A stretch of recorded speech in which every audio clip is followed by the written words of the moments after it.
안녕하십니까. 고양이도 할 수 있는 국어 제3강 의문의 변동 중에서 저희 동화에 대해서 한번 알아가 보도록 하겠습니다. 조금 업로드가 늦었습니다. 근데 촬영을 한 거를 다시 찍다 보니까 문제가 생겨서 좀 늦어지게 됐다라는 점 구독자분의 많은 이해 부탁드리겠습니다. 그래서 저희 오늘 할 거는 동화에 대해서 아마 1강에서 했던 국외음악 부분에 대한 내용이 좀 겹치기 때문에 그 부분을 좀 빼고 저희가 빠르게 우리 친구들이 제일 어려워하는 내용으로 들어가 보도록 합시다. 자, 동화는 무엇이냐? 여기 부분을 한번 탐색해 보도록 하겠습니다. 동화라고 하는 것은 여기서 보시는 것처럼 하나의 어머니 인접한 음과 만날 때라고 했습니다. 특정한 상황이 이렇게 지어지는 거죠. 그래서 이 상황의 규칙성을 가지고 저희가 동화라는 것을 분류해서 나눌 거예요. 그러니까 그 점을 우리가 세 가지로 기준을 나눠 볼 거니까 다음 페이지로 넘어가 보면 좋습니다. 그래서 동화는 말 그대로 사전적인 정의 그대로 그것과 닮은 의문으로 완전 동일해질 수도 있고 아니면 비슷한 형태가 나올 수도 있겠죠. 자, 이런 형태로 바뀌는 우리 의문의 현상이다라는 거를 기억하시면 좋습니다. 아시겠죠? 자, 이 내용들을 우리가 같이 기억을 하고 그러면은 동화를 선생님은 어떻게 잡을 것이냐? 자, 세 가지로 놓을 거예요. 방향성, 방향과 그리고 정도가 있어요. 그리고 방법이 있습니다. 아마 우리 친구들이 실제로 학교에서 또는 시험에서 많이 접하는 거는 이 방법일 거예요. 비음하다, 유음하다 이런 거에 대한 얘기가 나오는데 지금 선생님 볼 거는 그거보다 조금 더 원론적인 얘기예요. 동화의 방향, 이게 순행인지, 역행인지, 상호동화인지 정도는 이게 완전 동화인 것인지 불완전 동화 또는 부분 동화인 것인지 이런 것들까지 분류를 할 건데 자, 빠르게 가겠습니다. 그러면 이 방향이라고 하는 것은 자, 보세요. 지금 여기서 우리가 조금 신경을 써본다라면은 사실 이 순행동화라고 하는 거 말 그대로 앞에서 뒤로 화살표 방향 보이시죠? 이렇게 가는 거? 그러면은 여기에 대한 개념을 사전적인 정의를 여기다 갖다 놓기보다 여러분들이 좀 더 쉽게 이해할 수 있는 것은 만약에 단어가 있어요. 칼, 날이라고 얘기를 했습니다. 근데 실제 칼, 날 이렇게 불편하게 발음하지 않겠죠? 어떻게? 우리가 칼날이라고 편안하게 발음을 합니다. 그럼 보셨을 때 앞말이 여기 리을이 있죠. 앞말의 받침이 뒷말 니은에 영향을 주어서 니은으로 바뀌어 버립니다. 다시 자, 종로라고 하는 말이 있어요. 근데 발음을 편하게 하면 종로라고 하겠죠. 앞에 있던 이은이 뒷말에 리을에 영향을 줘서 리을이 뭐로 바뀌었습니까? 니은으로 바뀌어 버리죠. 다시 강릉 또한 역시 동일하게 앞말에 이응이 뒷말에 리을에 영향을 줘서 니은으로 바뀌어버립니다. 이렇게 보시는 것처럼 지금 앞말이 뒷말에 영향을 줘버리는 경우를 우리는 순행동화 쪽이라고 얘기를 합니다. 그래서 앞에서 뒤로 동화의 방향성, 방향 보세요. 그럼 역행이라고 하는 것은 무엇이냐? 자, 국민이라고 있습니다. 뒤에 있던 미음이라고 하는 애가 뭐에 영향을 준 거예요? 뒷말이 앞말의 받침 기역에게. 그래서 기역이 이음으로 변해버리고요. 다시 미음이 비읍에 영향을 줍니다. 그래서 이 비읍이 미음으로 변해버리죠. 그러면은 지금도 여기서 보시면은 영향을 주는 방향은 어디입니까? 뒤에서 앞으로 오고 있죠. 그리고 닫는 같은 경우도 역시 예시를 들어보면은 자, 이 니은이 있습니다. 근데 이 니은이 앞말의 받침 디귿에 영향을 주어 바뀐 형태를 보면은 디귿이 되어버렸다. 이렇게 보신다라면은 어떻게 접근할 수 있겠습니까? 여러분 어때요? 앞에서 뒤로, 이거는 뒤에서 앞으로. 이 동화의 방향성만 이거를 잘 인지하셔도 동화의 방향에 대해서 묻는 문제는 절대 틀리지 않는다. 그러면은 앞뒤로만 단순하게 영향을 줄 수 있냐? 아니에요. 화살표가 상호동화라고 해서 쌍방향으로 선생님 개인적인 속된 말로 양방이라고 하는데 자, 이런 경우가 나올 수도 있다라는 겁니다. 그럼 무슨 말이냐? 자, 분명 이 백로의 기역, 그 다음에 리을이 있습니다. 기역과 리을이 만났어요. 이따가 얘기를 하겠지만 지금 얘네들의 현상을 보시면은 둘 다 서로 영향을 줘서 바뀌어버렸어요. 그리고 협력이라고 하는 글자라든지 섭리라고 하든지 지금 어떠한 일정한 규칙에 따라서 앞말의 받침 기역과 비읍이 뒷말의 리을을 만났을 때 서로 간에 영향을 줘서 아예 다른 형태로 바뀌어버렸다는 것이죠. 자, 이 점을 우리가 염두에서 정확하게 좀 잡아주시면 좋을 것 같고요. 그러면 이게 되게 단순한 방향이라는 겁니다. 방향에 대해서 우리가 같이 살폈고요. 그러면 정도라고 하는 거는 더 쉬워요. 네, 더 쉽습니다. 무슨 말이냐? 자, 동화의 정도에서는 이 완전 동화라고 하는 게 있어요. 인접한 소리와 똑같이 변한다. 지금 여기에 파란색으로 포인트를 줬었죠. 근데 보시면은 이 변화되는 이 형태, 아까 봤던 우리 그 칼날이라고 하는 단어였어요. 근데 얘 같은 경우는 앞말과 뒷말의 형태가 똑같죠. 신라 또한 역시 같습니다. 분명 동화에 영향을 준 거는 아마 역행일 거야. 역행이라고 하지만 우리 리을과 리을 동일합니다. 맞습니다. 닫는 같은 경우도 우리 앞서 봤던 것처럼 동화의 방향은 뒷방향이었어요. 근데 어때요? 지금 이 디귿 니은으로 변하면서 니은과 니은 동일해지죠. 즉 영향을 준 음문과 영향을 받은 음문의 형태가 동일해진다라면은 우리는 뭐라고 얘기를 하냐? 완전 동화라고 얘기를 한다 이 말입니다. 무슨 말인지 아시겠어요? 그러면은 불완전 동화 또는 개념 정의하는 거에 따라서 부분 동화라고도 얘기를 합니다. 이럴 때는 어떤 차이가 있냐? 인접한 소리와 비슷하게 변한다 이 말을 기억하세요, 여러분.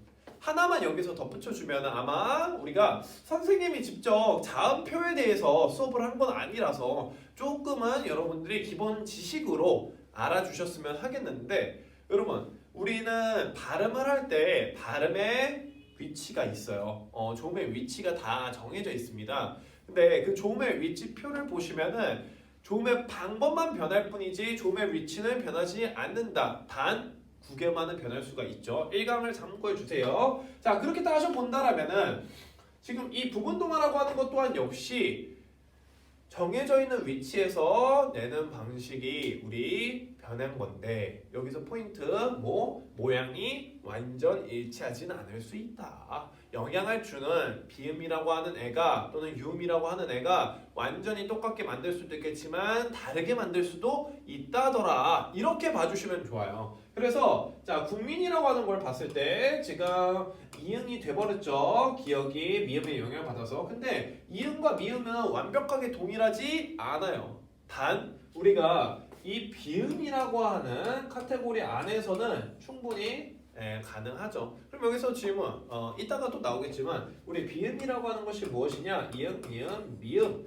이 세 가지 자음들을 우리가 비음이라고 얘기를 합니다. 여러분들이 이 점을 우리 같이 염두에 두시면은 훨씬 더 풀어가는 게 좋겠죠. 그럼 국력이라고 얘기를 하는데 이 국력도 역시 마찬가지로 기억이 이응을. 근데 보세요. 여기서 이거 실수를 했네요. 선생님 실수를 했어요. 이 국력이라고 얘기해요. 국력이라고 해야 되는데 죄송해요. 얘가 왜 리을이 들어가 있지? 얘는 얘로 바꿀게요. Sorry. 자, 그 다음에 독립이라고 얘기를 했습니다. 그래서 이런 독립이 되는 경우들 역시나 완벽하게 일치하지 않기 때문에 이거는 변해 있는 사례다라고 봐주시면 좋을 것 같습니다. 민망하니까 빨리 넘어갑시다. 그러면 이 방법이라는 것은 무슨 표현이냐? 방법을 한번 봅시다. 크게 정리할 수 있는 거는 우리가 비음화라든지 유음화라든지 이 두 가지 사례를 시험에서 제일 많이 물어보겠죠. 실제 음운의 변동의 교체 현상에서 가장 큰 역할을 하고 있는 친구들이라고 봐도 과언은 아닙니다. 그래서 이 비음은 이응, 미음, 미음이라고 얘기를 하죠. 그래서 이 이응, 미음, 미음을 만나 비음으로 교체되는 현상이다 이렇게 얘기를 하죠. 그러면은 비음이 다른 음이 비음을 만나 비음으로 변해지는 현상, 다른 예사소리든지 또는 유음이 얘네들을 만나서 비음이 된다. 그래서 이런 사례들 계속 보고 계시는데 그 방법은 아마 다음 페이지에서 좀 더 디테일하게 찾아가 보도록 하고요. 그 다음에 유음화라고 하는 것은 비음이 누구를 만나? 유음을 만나. 리을, 이 흐름소리라고 하는 리을을 만나서 리을로 교체가 되는 현상이야. 근데 얘 같은 경우는 순서가 그렇게 중요하지 않습니다. 앞으로 가든 뒤로 가든 양방으로 가든 변하기만 하면 돼요. 이 리을이라고 하는 걸로 변해지면 된다. 이 말입니다. 그래서 어이구야. 요 예시들은 이거 PPT를 잘못 꺾었나 봐요. 자, 요 예시들은 휴루루루 이거는 선생님 잘못 만들었어요. 비음이랑 유마 개념만 봤어야 되는데 이거 뒤에 앞에 만들어 놓았던 게 그대로 나왔나 봅니다. 민망하니까 또 빨리 넘어갈게요.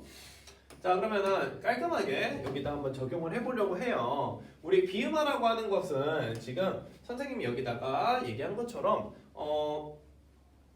지금 이 구조를 좀 갖게 된다라는 겁니다. 앞말의 받침이 음절의 끝이 이렇게 기역, 디귿, 비읍. 여기에는 여러분 음절의 끝, 음절의 끝소리 규칙이 적용이 되고 종성에서 기역, 디귿, 비읍으로 발음이 된다라면은 이 뒷말에 오는 니은, 미음의 영향을 받아서 자 얘네들이 기역, 디귿, 비읍이 뭐로 바뀌어버린다? 이렇게 바뀌어버린다 라는 겁니다. 그러면 앞서 우리가 봤던 대로 우리 국민이라고 하는 글자를 봤어요. 그러면은 국민 같은 경우는 앞말에 받침 기억이 있죠. 그 다음에 여기에 뒤에 비음, 니은이나 미음 있잖아. 그럼 미음의 영향을 받아서 실제 우리 발음이 어떻게 된다 그랬습니까? 국민이라고 얘기를 한다는 거죠. 자, 이런 식으로 우리가 좀 쉽게 풀어갈 수 있지 않았겠느냐라는 거예요. 그럼 다른 것도 해봅시다.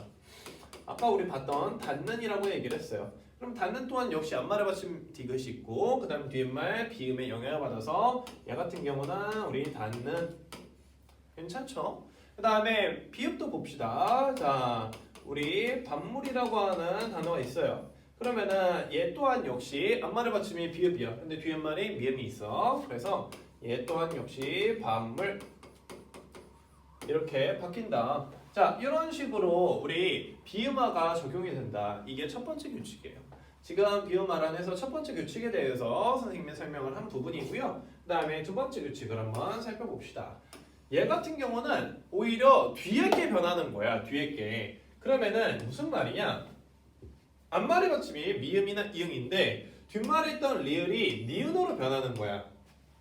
리을이라고 하는 유음이 비음으로 비음의 영향을 받아서 비음으로 변해버리는 현상이거든요. 그러면 이런 대표적인 현상의 단어 아까 우리 보셨던 것처럼 우리 강릉이라고 있는 게 있어요. 그러면 강릉 보시면은 강릉이라고 우리 발음하지 않아요. 강릉이라고 발음합니다. 좀 더 편하게요. 그러면은 이렇게 적용해 봤을 때 뒷말에 있는 리을이 앞말에 있는 이응의 영향을 받아서 얘가 뭐로 변해버린 거야? 이렇게 니은으로 변해버리는 현상이다 라는 거를 우리 친구들 너무나 쉽게 파악할 수 있을 거라 보입니다. 아시겠죠?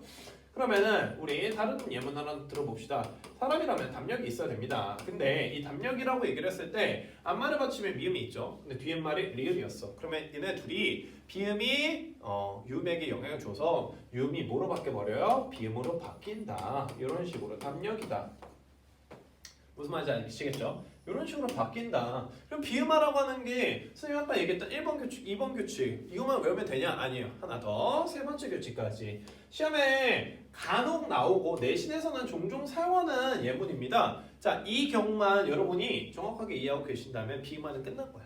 비음화에서 더 이상 헷갈릴 게 없어요. 그러면은 여기 보시는 것처럼 여러분 꼭 기억합시다. 자, 지금 앞말의 받침이 기역, 비읍 또는 이 음절 끝소리나 종성 정리해서 기역, 비읍이 된 상태로 뒤에 말이 만약에 리을이라면 우리가 대표적인 단어 아까도 선생님이 예문을 좀 많이 들었었는데 우리 협력이라고 하는 단어가 있어요. 그러면 이 협력이라고 하는 단어의 예시를 들면은 자 보시는 것처럼 여기 앞말의 받침에 비읍이 있습니다. 그리고 뒤에 말이 리을이에요. 그랬을 때 어떤 순서대로 변하냐? 자, 리을이 지금 니은으로 먼저 옵니다. 그리고 니은의 영향을 받아서 이 기역, 비읍이 뭐로 바뀌어요? 이음과 미음으로 바뀌는 거예요. 이렇게 바뀌는 현상이라는 거를 여러분이 기억하시면 좋겠습니다. 그래서 아마 의문의 변동 현상을 정리를 해봐라 라고 말씀을 혹시라도 학교에서 하신다라면은 여러분은 이렇게 바뀌어주시면 좋을 것 같아요. 이렇게요. 그래서 여기서는 우리 리을이 니은이 되고 여기서는 비읍이 미음이 되는 현상으로 정리가 될 수 있다. 다른 예시 들어봅시다. 백로라고 하는 예시가 있어요. 그러면은 여러분 백로라고 하는 거 다시 아까 받침이 비읍, 여기는 기역. 그러면은 그 관계 동일하게 적용하시면 됩니다. 그래서 뒤에 말부터 항상 뒤에 말부터 바꿔주시고 그리고 나서 여기 앞에 니은이 우리 앞말에 마친 기억에 영향을 줘서 우리 백로라고 얘기를 하면은 되겠다. 크게 문제되지 않겠다. 요 말입니다. 아시겠어요? 자, 요런 것까지 우리가 정리하면은 비음화는 다 봤다. 이렇게 보시면 좋겠습니다. 그러면은 이런 비음화의 사례에서 요런 것만 있냐? 아니다. 우리 동화현상에서 유마라고 하는 게 있는데 이 유마에서 가장 중요한 거는 쉬워요. 자, 이 니은이라고 하는 애가 이렇게 리을을 만나면은 거의 다 뭐가 되냐? 다 얘가 니은이 리을로 바뀐다. 요런 말이에요. 그럼 대표적인 단어들 우리 신라라고 하는 게 있어요. 그러면 신라 또한 역시 니은하고 리을 만났잖아요. 그럼 어떻게 된다고? 신라 이렇게 변해요. 또는 우리 양빵으로 변하는 게 있어요. 물난리라고 얘기를 합니다. 그러면 이 물난리라고 하는 단어들 보시면은 어떻게? 얘가 물난리라고 우리는 변화합니다. 그럼 재미난 거는 자 앞에서 뒤로 뒤에서 앞으로 그래서 이 물난리라고 하는 단어는 음운의 변동이 얘는 몇 번 일어나는 거야? 네, 2번 일어나는 거예요. 2번. 변동행수의 강의에 대해서 이 개념은 여러분 혹시 모른다? 이 강을 보고 오세요. 아시겠죠? 자, 이런 내용으로 우리가 정리를 하면은 유마 끝났냐? 되게 쉽죠? 아니에요. 하나 남은 게 있어. 요즘에 모의고사라든지 학교 내신에서도 좀 다루는 개념인데 리을 계통의 리을의 유마다라고 얘기를 하는데 지금 무슨 말이냐? 예외가 있어요. 우리 니은하고 선생님 말 따르면은 이렇게 되면은 보통 리을로 된다면서요? 하는데 갑자기 니은과 리을이 만나서 얘가 니은이 돼버리는 게 있어요. 유마가 되는 게 아니라 뭔가 비유마처럼 돼버리는 경우가 있다더라. 그럼 봅시다. 발음 좀 힘들어요. 근데 지금 우리 얘를 어떻게 발음하냐? 의견란이라고 발음해요? 이렇게 불편하게? 아니, 의견란이라고 발음한다. 그 다음에 생산량 이렇게 발음하는 게 아니잖아. 생산량이라고 안 하죠. 생산량이라고 하죠. 그래서 지금 선생님이 여기에 적어놓은 단어가 한 8개 정도 돼요. 근데 사실 원래 몇 개 더 있어요. 더 적어서 적어주고 싶었는데 칸이 작다. 단을 너무 크게 강조하는 바람에 다 못 적어서 죄송합니다. 그래서 이 단어들은 여러분 궁금하시면은 다 알려드리도록 할게요. 시험에 가장 많이 나오는 단어들에 대해서 얘기를 했었거든요. 그래서 많이 나오는 게 사실 이 생산량이라고 하든지 아니면 임진환이나 공권력. 공권력 얘기는 아마 나중에 다시 할 기회가 있을 것 같습니다. 얘가 공권이지. 공권. 여기 부분을 이렇게 끊을 것인지 아니면 이렇게 끊을 것인지에 따라서 그 의미가 조금은 바뀔 수 있긴 한데 요즘 이거는 학교 선생님 내신에 따라서 좀 경향을 따라가시는 게 제일 좋긴 합니다. 나머지는 크게 무리 없이 뒷말에 붙는 려라든지 로라든지 냥이라든지 뭐 이런 경우들이 한자어로 붙어 버린다면은 걔네들에 한해서는 뭐가 일어날 수 있다? 유마가 아닌 비음마가 일어날 수 있다. 이런 것들이 뭐로 존재한다? 예외로 존재한다. 요 정도만 기억하시면 좋을 것 같습니다.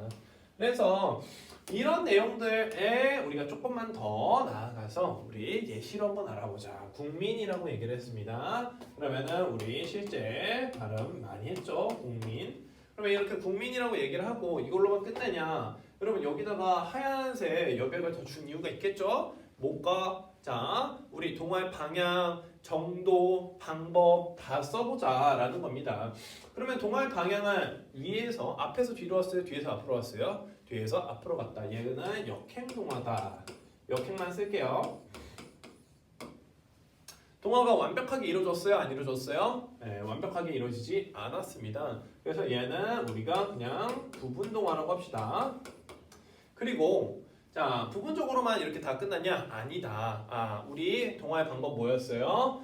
뒷말에 있는 비음, 미음이 앞말에 있는 우리 예서소리 기억에 영향을 줬기 때문에 우리는 얘를 뭐라고 정리할 거냐? 비음화.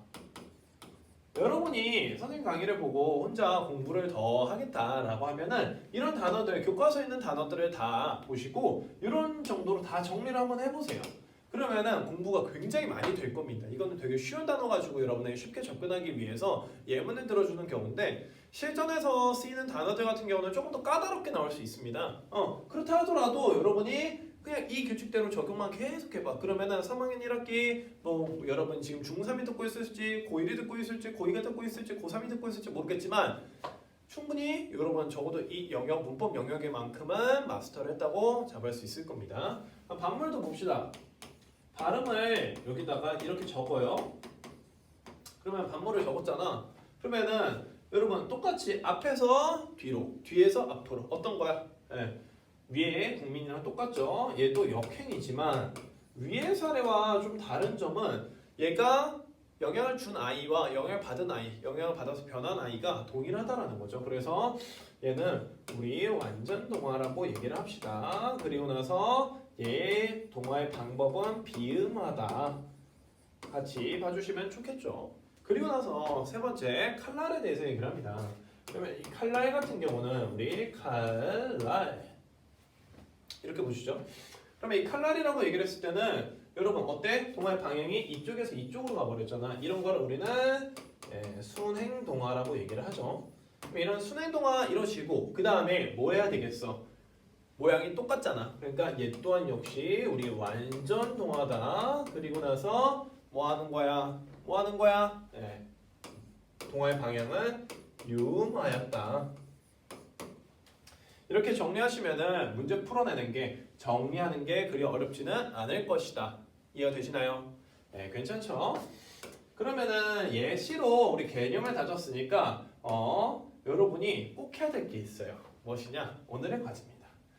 자, 여러분이 정말로 진심으로 이 영상을 좀 재밌게 보셨다면 구독과 좋아요, 알림 설정을 꼭꼭 누른다. 그리고 궁금한 문제들 혹시라도 모르는 것들이 있으면 댓글로 남겨주세요. 그러면 남긴 것만큼 선생님이 댓글 보고 확인해서 또 혹시라도 이렇게 이번 기본 개념뿐만 아니라 좀 심화되는 내용들까지 수업을 할 수 있는 영역들 있다면은 훨씬 더 좀 더 깊게 한번 들어가 보도록 하겠습니다. 아직은 기본 개념 강의 위주로만 진행을 할 겁니다. 그래서 개념 강의들 계속해서 봐주시고 그 다음에 혹시라도 궁금한 거 있다면 언제든지 말씀해 주세요. 아시겠죠? 자, 그래서 참 코로나 시국에 힘듭니다. 근데 여러분 우리가 같이 한마음 한뜻으로 모은다라면은 충분히 이 어려운 시기 이겨내갈 수 있을 거라고 생각합니다. 모두가 함께 힘내고 여러분 하시는 공부 승승장구하시기를 바라면서 오늘 영상은 마치도록 하겠습니다. 모두 고생하셨습니다. 감사합니다.